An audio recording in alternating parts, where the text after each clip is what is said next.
Hello, it's so great to have you here as we share some more thoughts from the Bible in this new week.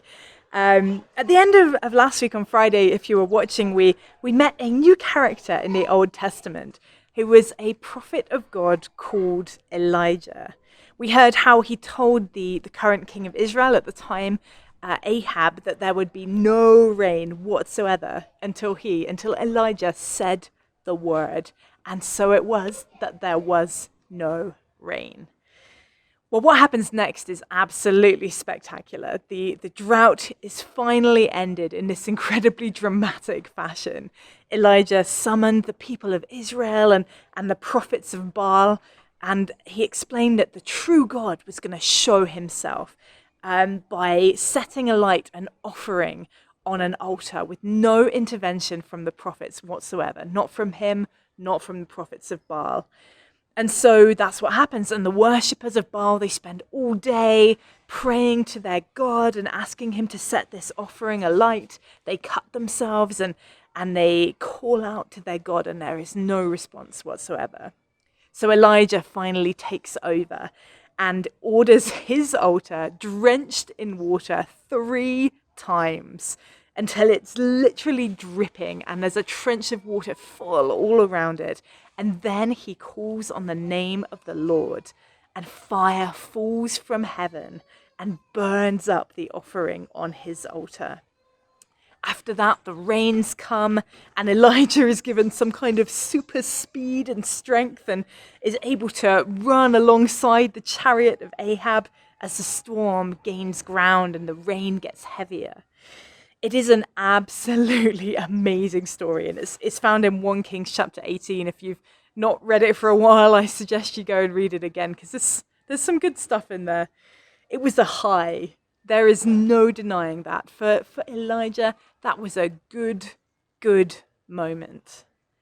And yet, in James chapter 5 and verse 17, we're told that Elijah was a human being, even as we are.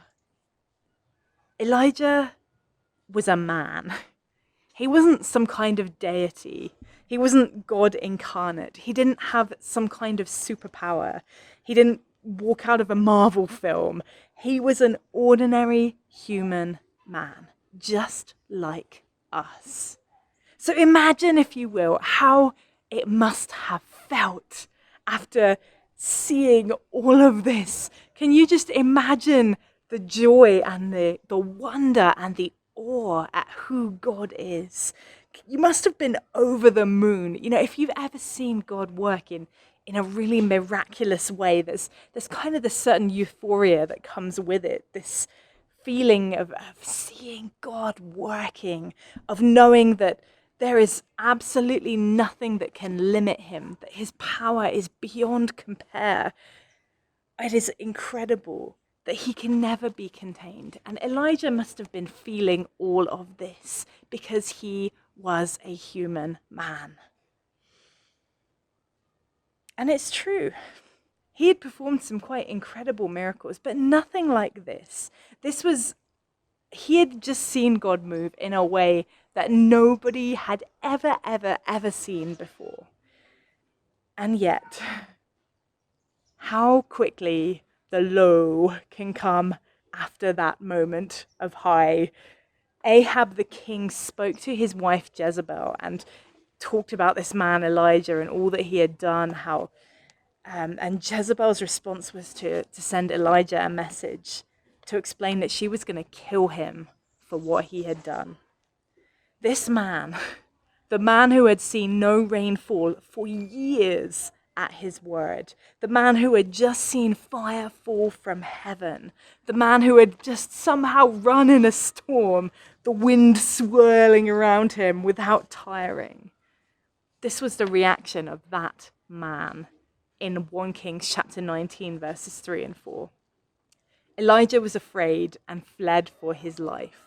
He went to Beersheba, a town in Judah, and he left his servant there. Then he went on alone into the wilderness, traveling all day.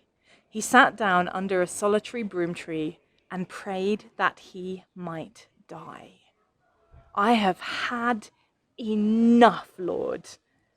he said, take my life, for I am no better than my ancestors who have already died. Now, surely after everything that he had seen, he would be convinced that God had the power to save him from this one woman. And yet, instead, he runs panicking into the wilderness and even wishes that he was dead.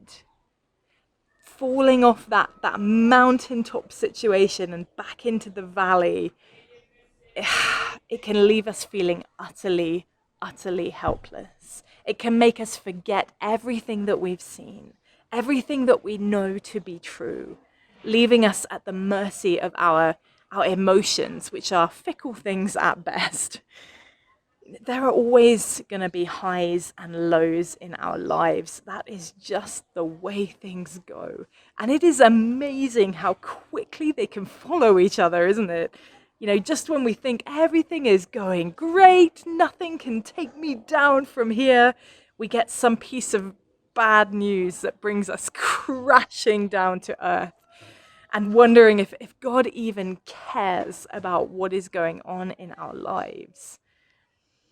And though the high moments, they're definitely going to be the more enjoyable moments, I think that we need those low times as well.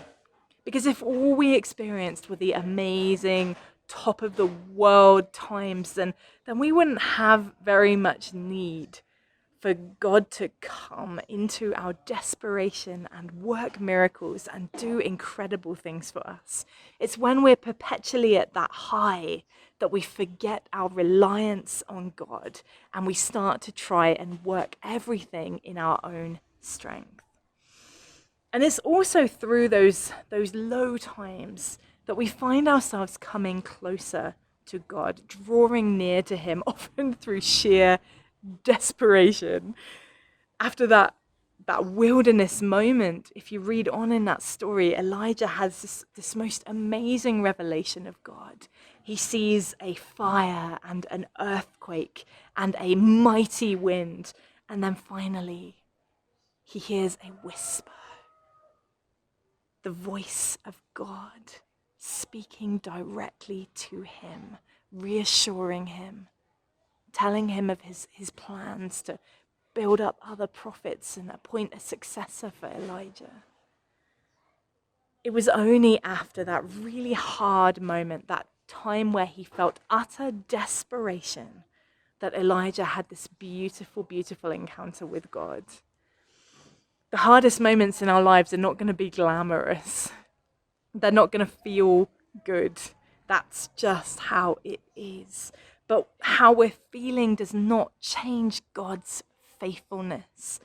It doesn't change who he is if we're feeling happy or we're feeling sad. He is still God. He is still the same. He is still all powerful and all inspiring, and everything that we need.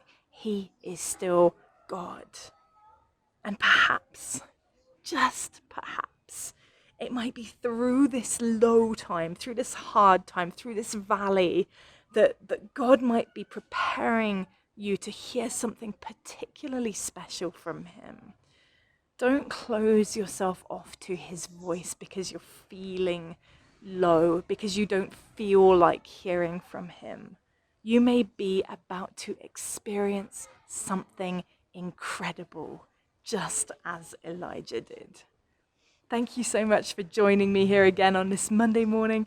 It is great to be able to share these thoughts from the Bible with you. And please do tune in on Wednesday and Friday this week when there'll be some more. Thank you, and I'll see you then.